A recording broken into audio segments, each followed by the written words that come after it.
I love your Dovahkiin cosplay!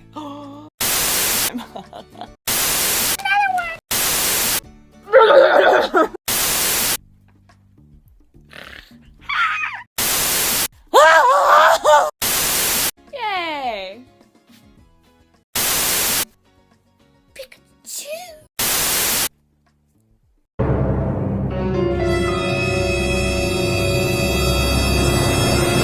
What the fuck? Secret penis. Holy shit! Oh, Jesus Christ!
Bibi, Fanny, Fanny.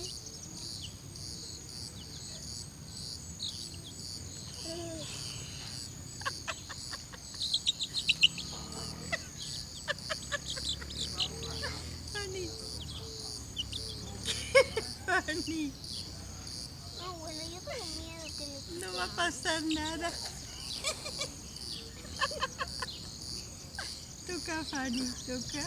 No tenga miedo, pipí. Toma pipí, Fanny. Linda pipí.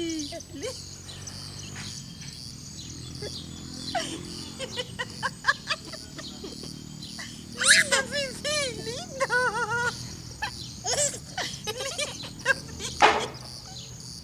Lindo pipí. Lindo pipí. Lindo pipí.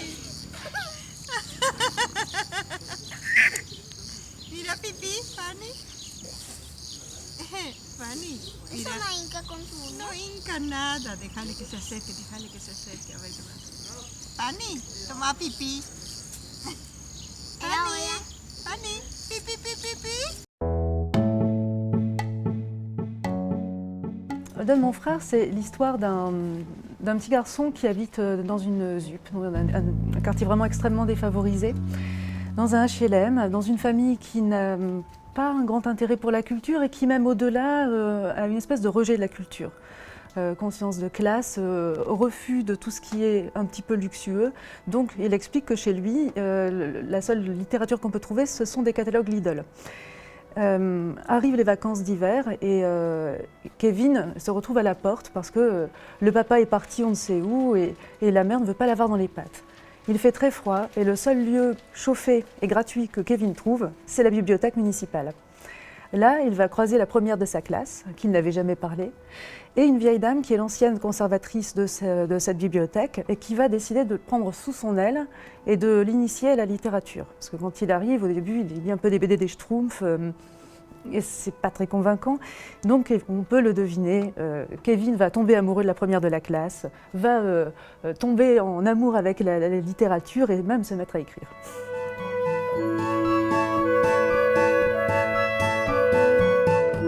C'est vrai qu'on peut faire un parallèle avec La vie est un long fleuve tranquille ou ce genre de fiction, mais hélas, ce n'est pas de ce genre de fiction que je me suis inspirée, mais vraiment de l'observation, puisque j'ai été amenée à passer beaucoup de temps dans des écoles, des bibliothèques et des centres sociaux, dans des villes dont il est peut-être préférable que je taise le nom, villes du Nord et du Pas-de-Calais, où j'ai observé des enfants qui arrivaient en sandales en plein hiver à la bibliothèque, dans le but d'avoir chaud.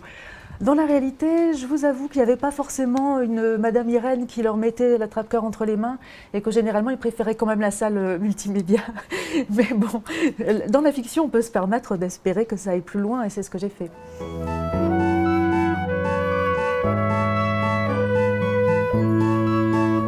Alors, si le premier livre dont Kevin tombe vraiment amoureux, c'est L'attrape-cœur de Salinger, c'est parce que c'est l'un de mes romans préférés, roman de l'adolescence, qui n'est pas écrit comme nous, on essaye d'écrire à l'école des loisirs pour les adolescents, qui est un roman de l'adolescence, mais pas pour adolescents forcément.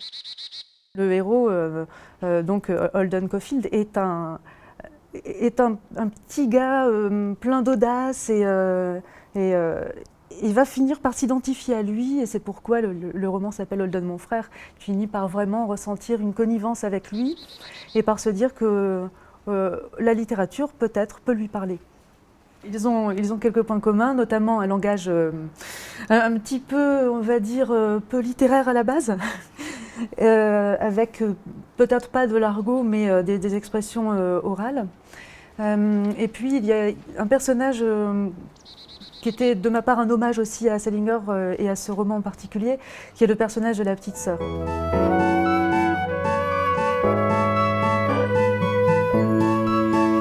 Ce que j'ai voulu faire, moi, c'est surtout aborder un sujet social, sans biais politique, ce qui est possible avec la littérature pour la jeunesse, pas forcément en littérature pour les plus grands, où on attendrait de moi que j'ai justement un discours politique. Cette famille, je la montre par le biais de Kevin, qui lui peut se permettre d'avoir un regard à la fois ironique et attendri, ce qui me permet de ne pas porter de jugement sur les familles un petit peu défavorisées, où il y a une certaine misère culturelle, affective et sociale. C'est ce regard attendri qui me permet de ne pas aller trop loin dans la dénonciation, parce que pour moi, il y a aussi une forme de dénonciation.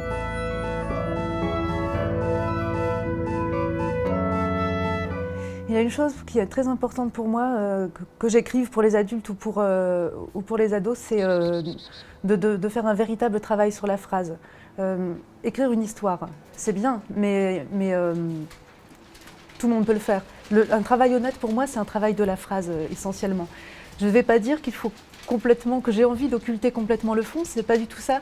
C'est que j'essaie vraiment de trouver des formes qui sont en parfaite adéquation avec le fond, et puis de travailler des phrases qui soient à la fois musicales et juste à la nuance près. C'est-à-dire que quelquefois je relis une phrase et je me dis c'est pas encore exactement ce que j'ai envie de dire, et puis, ou alors c'est ce que j'ai envie de dire mais la musique n'est pas encore terrible et donc je retravaille.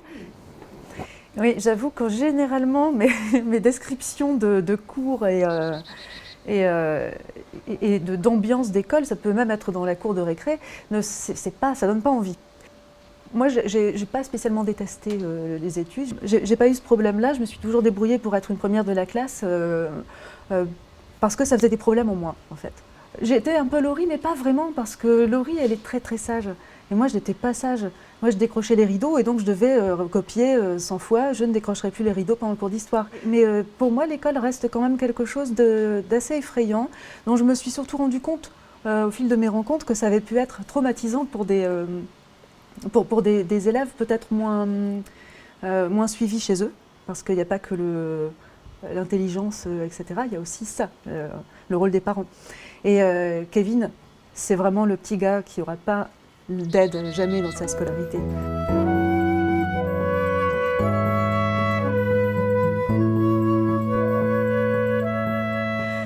Je montre vraiment un monde d'adultes effrayant, ou en tout cas absolument pas stabilisant, puisque les parents sont totalement imprévisibles. La vieille dame moins, mais on comprend rapidement pourquoi elle est un petit peu revêche de prime abord. Mais effectivement, les adultes, c'est pas forcément ce qu'il y a de plus rassurant pour Kevin. Et pour moi, c'est un héros solitaire qui va finir par éduquer jusqu'à ses parents. Et là, il a beaucoup plus de travail qu'eux. C'est-à-dire leur faire comprendre qu'il peut avoir une excellente note en français et que ça aussi, ça fasse de lui un homme.